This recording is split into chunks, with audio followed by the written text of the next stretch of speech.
Hello, world. Welcome to WFHR's Rapids Report, proudly brought to you by Crockett Septic for this Tuesday, September 16th, 2025. Yes, I did forget the date for a second there, but it's understandable because I'm hanging out with a good friend of ours around here, CEO of your United Way of Southwood and Adams Counties, Terry Johns, with us, talk a little bit United Way and get an update on things over there. How are you doing, Terry? Doing great. Appreciate the time, as always. We're going to talk campaign, talk Day of Caring, and some other things in a moment, but we don't get a chance to talk 211 very often, Terry. I thought that'd be a great place for us to start. Yeah, so I think it's important to just remind people, and for some, just call it out, call attention to it, because there's a lot of folks who say, we might talk about 211 in a meeting or we have some print material or, whenever it is that we're promoting 211. And I kind of get this blank stare sometimes, like, I don't even know what that is. And so, I think all of us who provide programs or provide services to the community think that because we're ingrained in it, everyone knows so much about it. But that just often is not the case. So 211 is a 24-hour resource and referral line. We are statewide here in Wisconsin, 24-hour coverage. So we happen to host a contact center here in Wisconsin Rapids, but there are 8 contact centers throughout the state that provide this resource and referral service. So what happens, it is that basic, right? Like when you have an emergency, you dial 911. If you need information, resources, referral, then you would call us at 211. And so when you call, literally, you just pick up your phone, dial 211, and you get connected to a resource specialist who can help you with whatever need that you might identify. So you might say, I'm caring for an aging parent. I'm wondering what resources are available. My child is experiencing this. Is there a support group that could help? I have these items, maybe I have good furniture that I would like to donate somewhere, so there's a wide variety. It doesn't always have to be a crisis situation.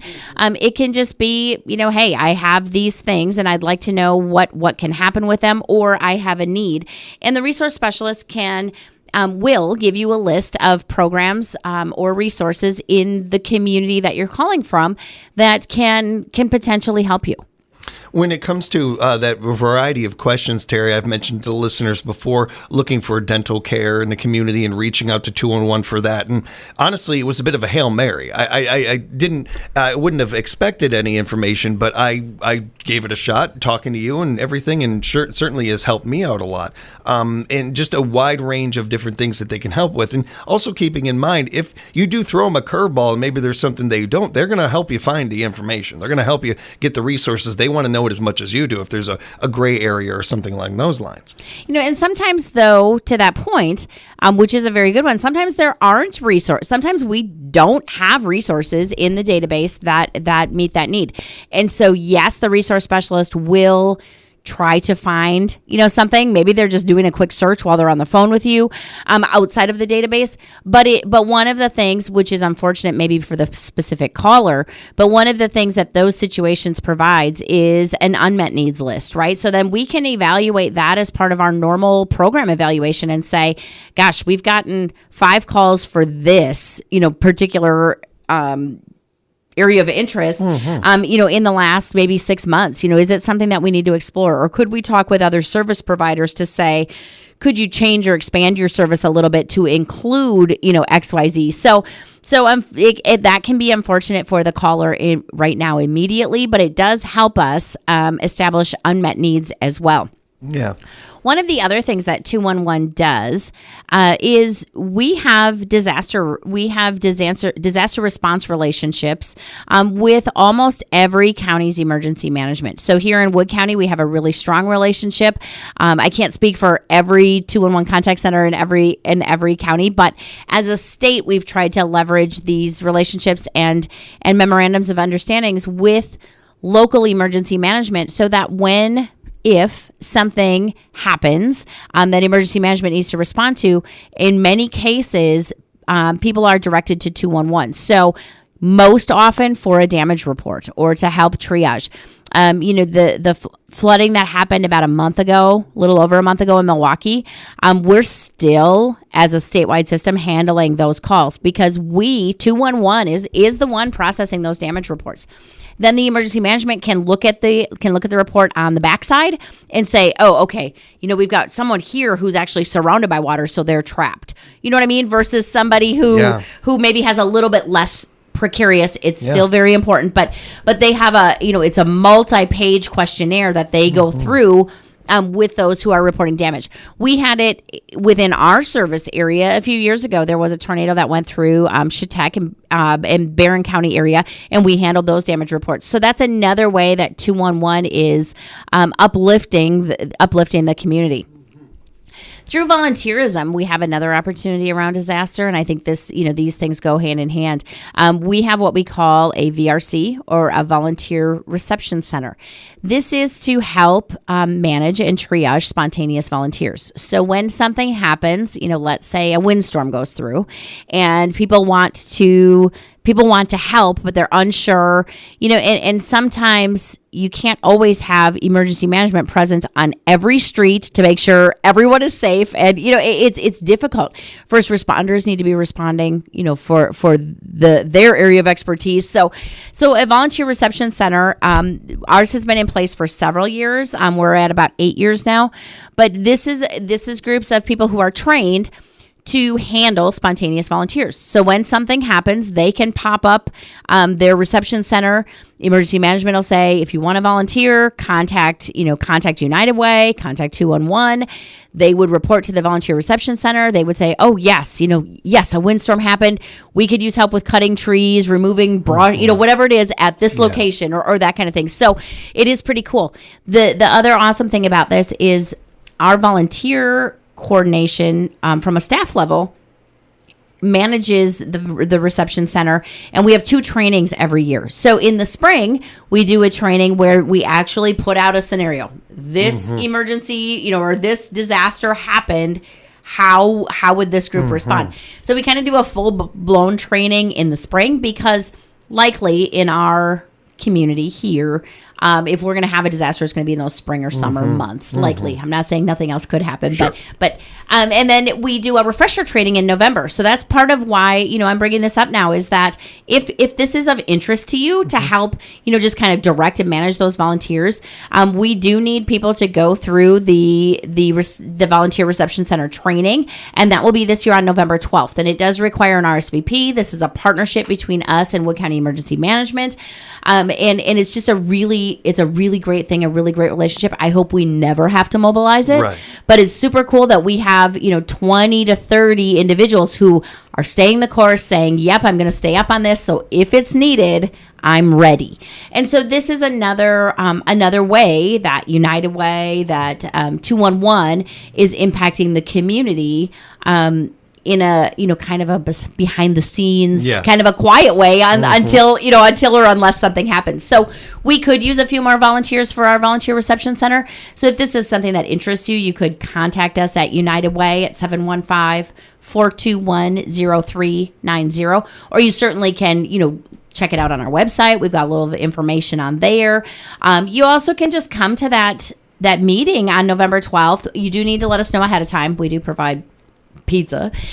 So we have food, but we do need to know ahead of time because we want to make sure we have enough materials and that kind of thing. But even if you came and you said, oh, it's not a good fit, that's all cool too, right? Like we want people to be engaged where it's meaningful for them to be engaged in the community. I think there's a certain, and maybe comfort isn't the right word, but a certain comfort that goes for people even hearing about this, especially if they're just hearing about it and knowing that this exists, that we have this break glass in case of needed kind of thing in our citizens out there. That's a wonderful thing to be able to give people just in that level, let alone the actual, if need be, breaking that glass in these individuals in this, plan, if you will, is able to go into force here. it's things happen. It's better to be prepared than not. It's really cool that the United Way is so forward with this and going above and beyond, if I can say, I think, with something like this in a program like this. And then you put it on our individuals out there, our community, our fellow community members, and to see them step up is so above and beyond when it comes to this. That's a very unique and very cool thing to be able to hear about. I appreciate not only talking about this with us, Terry, and letting more people know about it, but also the actual, what it is that you're doing with this. This is really cool, and I appreciate United Way for that. Jumping back to the 211, the resource referral side versus the, kind of the disaster response side, I also just wanted to put the offer out there that if anyone is listening, from a business, or maybe you have a civic group that you're part of or something like that, we do have some really, kind of quick, easy resource materials for 211 that can be shared. And so those are available as well. We have a help guide that we publish every year in partnership with Encourage Community Foundation. Those are printed in the spring, but we do still have some. So that's a trifold kind of a brochure, just really around, kind of your more basic needs that someone might encounter. Or maybe sometimes someone might find themselves, they worked in the same job for years and years, and they find themselves displaced. They don't even know what the job center is. You know what I mean? Like things like that. Yeah. So we have that. So it's more of to me, the help guide sometimes is more of a, tuck away resource, like put it in the junk drawer or slap it up on the fridge for when you need it. Right. And then we also have 211 fact cards, which would fit in like a brochure rack or that kind of thing. But it just talks about, hey, it's a good reminder. When you have a need, call 211. So we have those printed materials available. So if you have a place where those could be appropriately distributed, please get in touch with us. Yeah, please reach out to you. You can call 211. Yeah, there you go. Call 211. And keep in mind as well, if you're not able to call 211, they do have a wonderful website as well, 211.org, 211.org. Very easy. Be sure to bookmark it, and it's right there if you need it. For anybody, whether it's calling, going online, you're able to reach our friends at 211. And a big thank you for all of that information, Terry. We appreciate it. Terry John's with us right now, CEO of United Way of Southwood and Adams Counties. One of my favorite days of the year is right around the corner, Day of Caring, Terry. It's coming up. It is coming fast. October 25th is our annual Day of Caring. This is an opportunity for you to volunteer and help us help our elderly and disabled in the community to get their yards ready for fall.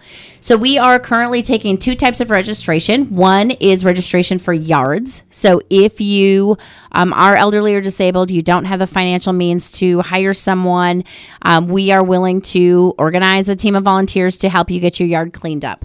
There's a couple of responsibility things for the homeowner. One, depending upon your municipality, you do need to provide bags, and those have to be paper bags. There are no municipalities that are still using plastic, so those can be bought at several local retailers, because that's a really common question that we get, like, well, where would I get them from? We do not provide them, and the volunteers do not provide them. So you do need to have your bags. In some municipalities, the leaves just get raked to the curb, and then they come around and pick them up. So it's whatever your municipality is how we follow suit. You do need to register. So we do, once we get to a certain point, we will have to put yards on a wait list. So you do have to register, and it is first come, first serve, basically. So I do encourage you, if you have that need, to get your yard registered. And this is just, the Southwood County area that is being served by this event at this time. The other way that you can, one other responsibility of homeowners is removing any pet waste. So if there's any pet waste in your yard, volunteers are not taking care of that. So you need to do that. Yeah. Then we have registration for volunteers. So we are looking for 500 community members to sign up to come forward and help us rake yards that day. You get a free breakfast. So we meet at the Grand Rapids Lions Club. There's free breakfast. You get your raking assignment and you head on out. You also get a free t-shirt. T-shirts sizes are first come, first serve. So the registration is open now at uwswac.org. We've also popped it up on our social media. It's in a variety of places, but when you register, you indicate your shirt size.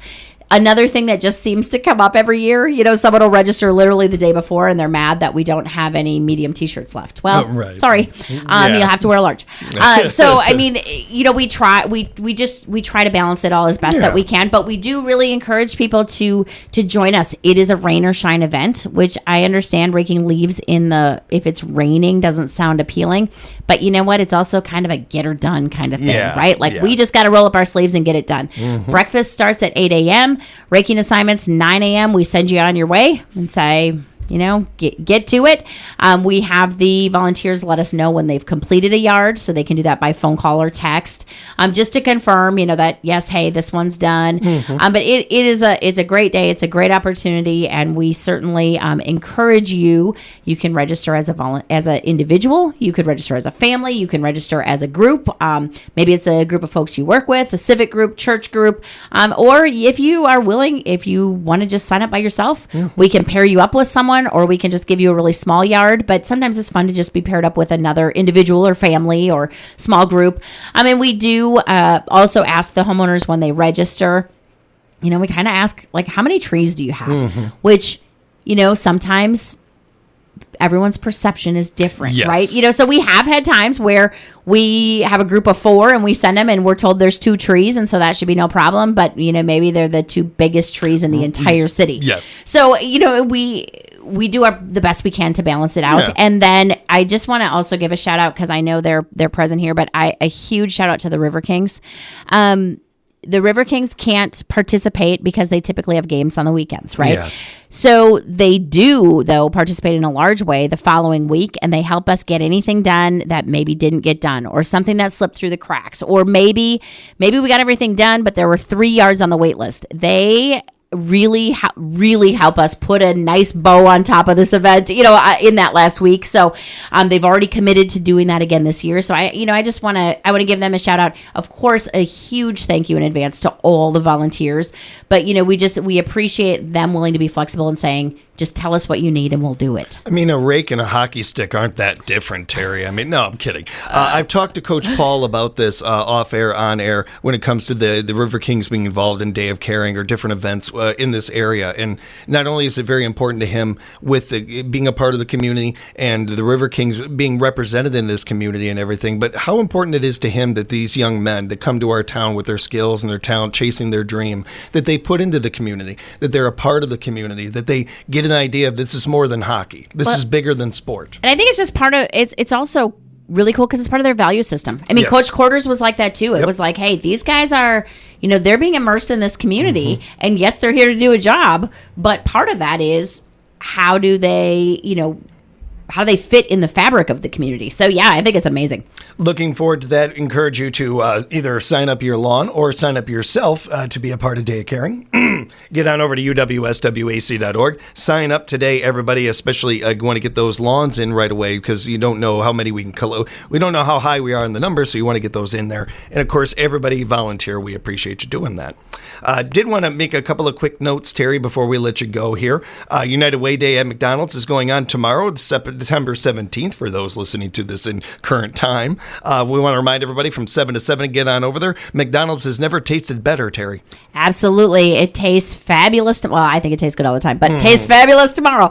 So, yes, September 17th, 7 a.m. to 7 p.m. Portion of the proceeds is donated to our local United Way. This is the Wisconsin Rapids location only. So, I think that's important to note. Also, just a couple of other call-outs. One, also on October 1st. So if you can't make McDonald's, or make McDonald's and 2 weeks later make it to join us at Noodles and Company from 4 p.m. to 8 p.m. Same kind of idea is that, you come, you buy noodles, and you give a portion of that to the United Way. So that's super awesome. And then the other, I guess, call out that I just have is a, kind of a call to action for the community. And if you're listening, maybe you're already on board, but you help us get someone else on board. And that is the only way we do all of this stuff that we just spent, 20 minutes talking about. The only way that happens is when we have a successful United Way campaign. And so this time of the year, September, probably through mid to end of December, we are all about donations. We are all about raising money to help fund 28 local programs, several initiatives, coalitions, the 211 program that we just spent a bunch of time on, volunteer response, volunteerism in general. And so that's how we make this happen, is by individuals and companies in our local communities making a donation to uplift that same local community. So I encourage you to join us in giving. You can do that by making a cash donation check, by stopping in our office. You can give online. You can give by Venmo, PayPal, credit card, whatever it is that works for you. And also, obviously, I shouldn't forget, through your workplace, if your workplace has a campaign. So I just really implore you to give it consideration. If you've been a donor in the past, thank you. I hope that you're coming back to the table this year. The dollars we're raising now are for 2026. So please join us. Mm-hmm. The definition is donation. I look at it as an investment in the community, investment in the future of this community and the people of this community. By doing that, whether it is $1 or it is $100, it goes so far for the United Way. There are no small investments, no small donations. Everything counts. Everything is appreciated. Be a part of the United Way's campaign season. Get on over to uwswac.org and give what you can. And certainly if you can't give dollars and cents, we're always looking for volunteers, whether it's Day of Caring or some of these other great events that we have going on. Be a part of things with our United Way. Find out more at their website, uwswac.org. Be sure to follow them on social media and share their posts on your page. You just never know who might see it otherwise. And of course, be listening to the morning show. Terry will be hanging out with us one of these mornings coming up, and we'll be giving you an update on the United Way there too. I appreciate you, Terry. Thanks for the time. You bet. We'll talk. Appreciate all of you out there. Thanks for joining us for another edition of WFHR's Rapids Report.